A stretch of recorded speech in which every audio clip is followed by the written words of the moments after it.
Alright guys, so the time has come. I finally watched Killers of the Flower Moon. This was one of my most anticipated films of 2023. I've been dying since it premiered at Cannes. I was crossing my fingers all throughout the summer that this film was going to go to the Telluride Film Festival, which I got to attend for the first time a few weeks ago.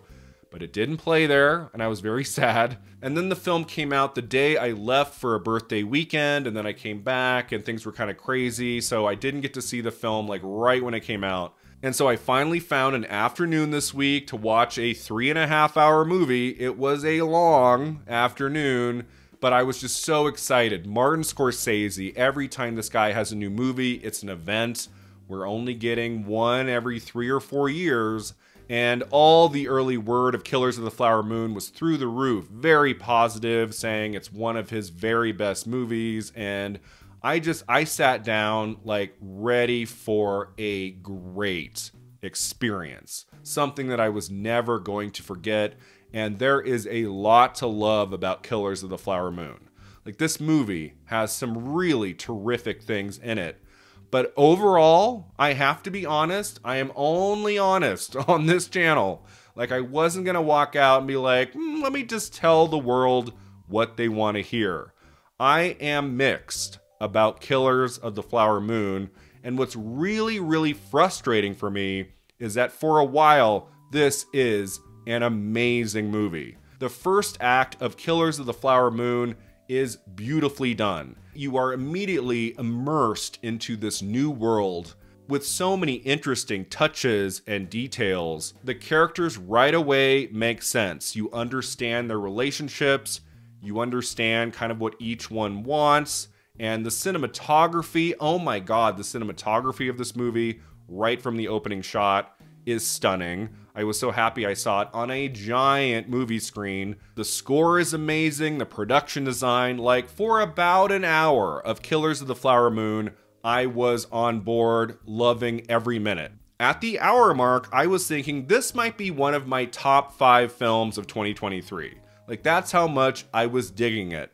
And even past the hour mark, I was still with it. I was still enjoying it. I mean, the relationship between Ernest and Molly for a while is a fascinating one. Like, they have so many differences they have to work through, but they clearly love each other and want to be together. And the way their relationship evolves throughout the movie is always interesting. There is an amazing sense of place from scene to scene. You really get wrapped up in this time period and in this setting. But then the movie keeps going. And it keeps going. And I was starting to like lose my interest in some of the elements of the movie once we got into like the second hour and then especially the third hour. The big problem I had with Killers of the Flower Moon is that it goes on way too long. And it's not the running time necessarily. A movie can be 3.5 hours, fine, but you have to earn that running time. Every scene needs to be building character, relationships, the tension, the stakes. And to be perfectly honest, the final hour of Killers of the Flower Moon was one of the hardest sits I have had in a movie theater this whole year. And I've been to 2 festivals. I would say I've seen at least 50 to 60 films in a theater this year. And the last hour of this movie, made by one of our great filmmakers, one of my favorite filmmakers, like, I was struggling. Like, I was really, really struggling with intense boredom. And that was a weird thing to be feeling during the last hour of a Martin Scorsese film. Especially one that started off so strong. Like, really, really strong. And I just felt like this movie needed to be tightened. This movie needed to be about 2.5 hours. And because Scorsese was allowed to just make it as long as he wanted, the scenes do start to drag on a lot in that last hour. And there's not a lot of urgency. There's not a lot of life to many of the scenes. It starts to get kind of repetitive. Like, we get a lot of scenes of Ernest caring for Molly, going back home, sitting with her on the bed, hugging her. And we learn things about some of the main characters that are interesting. But I'm like, I don't think we need to have this element to this character explored for like an hour plus.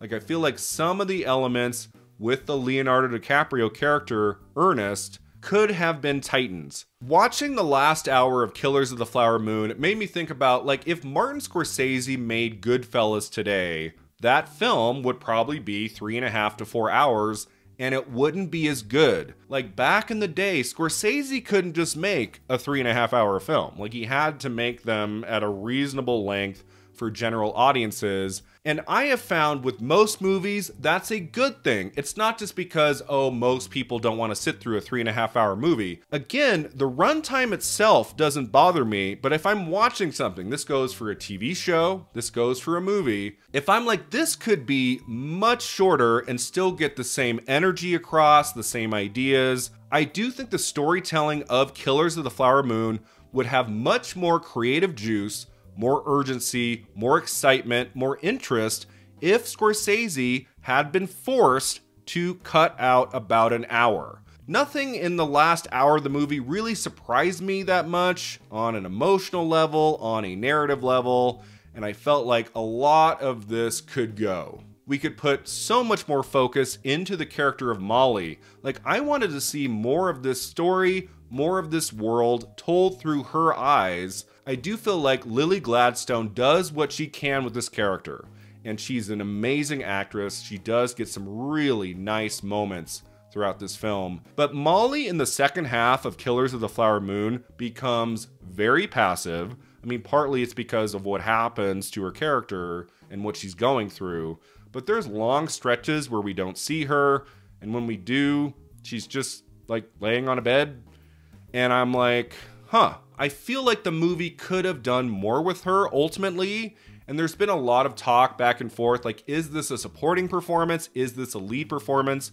It is definitely like the lead female performance of the film, but I just don't know if the screenplay gives her enough to do to be considered like a lead acting performance at the Oscars. There are enough chunks of the film without her that I would personally put her in supporting. I had kind of a similar experience watching Killers of the Flower Moon as I had with Gangs of New York back in 2002. That was another Scorsese film I was anticipating that whole year. I was so excited. Again, it started off really well, but then I got bored in the second half and I just didn't like it that much. And then same thing with The Irishman, which is also about 3.5 hours. I do think that is a better film than Killers of the Flower Moon, but you also did really feel the length in that movie too. I also think The Irishman would have been helped if it had been a little bit tighter. And in Killers of the Flower Moon, there is so much great stuff here. This is not a negative review.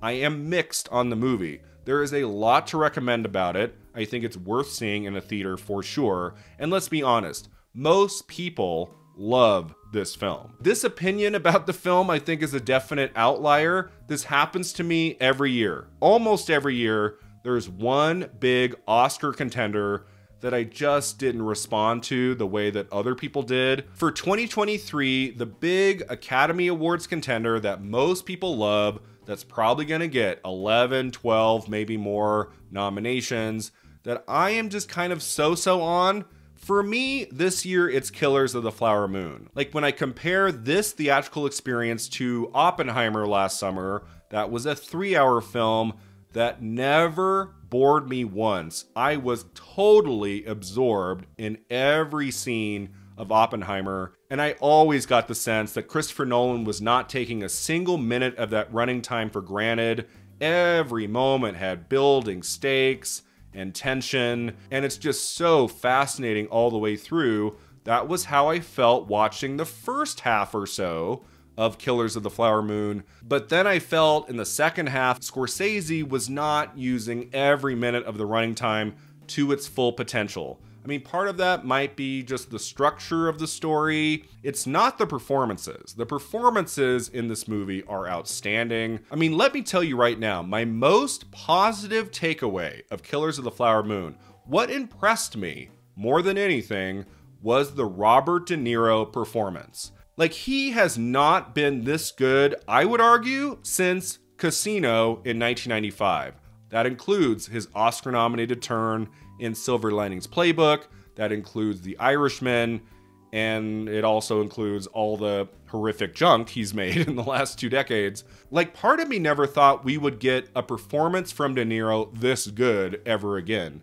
From his first scene in the movie, sitting in that house with DiCaprio, with Ernest, like, he creates a character from the inside out and is quietly menacing, but also likable. And where his character goes throughout the film, I found to be the most interesting element to Killers of the Flower Moon. It was also just fascinating knowing the history that De Niro and Scorsese have as collaborators going back 50 years to 1973's Mean Streets. Like, to see them working together at this high a level still to this day was really exciting. Whenever De Niro was on screen, I was pretty engaged. And as I said before, I do think the character of Molly is a little bit passive in the second half, and I wanted to see more of her. I wanted there to be more for her to do, but the Lily Gladstone performance is also one of the best things about Killers of the Flower Moon. This performer has such a warmth to her, such complexity. I loved her in Certain Women from a few years ago. Her mannerisms, her soft-spokenness, like the way she looks at Ernest, like we read so much on her face. Like, she is a fascinating actress. Like, what she is asked to do in Killers of the Flower Moon, she is always bringing it. There is this one scene where she's in a basement and she hears some terrible news and she lets out this wail. Like, that is one of the most heart-wrenching scenes in the movie. And then Leonardo DiCaprio, I mean, this guy couldn't give a bad performance if he tried. He's always surprising us from one character to the next. And just like his physical look in this movie, the way he talks, the way he smiles, the way he holds himself, every single choice DiCaprio makes for this character is a good one. Having said that, though, I don't know if anyone else had this experience. Part of the reason why I started to tire of the film in that last hour is that a little bit of DiCaprio's character Ernest goes a long way, and he is all over this movie. Like, there's rarely a scene that he's not in, like a long scene. And I did felt like by the third hour, like I was kind of tiring of his character, of his voice. I was just like, I've had enough. I just can't with this guy anymore. And just wanted to spend more time with Molly. Wanted to spend more time with pretty much any other person. Give me a few scenes with Brendan Fraser's character, or John Lithgow, or Jesse Plemons. Those 3 actors are very good in the film, but they come in so late. I feel like they don't leave much of an impression. Brendan Fraser especially gets like 2 minutes of screen time. Like, it's very brief. So anyway, DiCaprio is excellent in the film. He will get a Best Actor Oscar nomination. But there was something about his character by the end. I was just like, enough.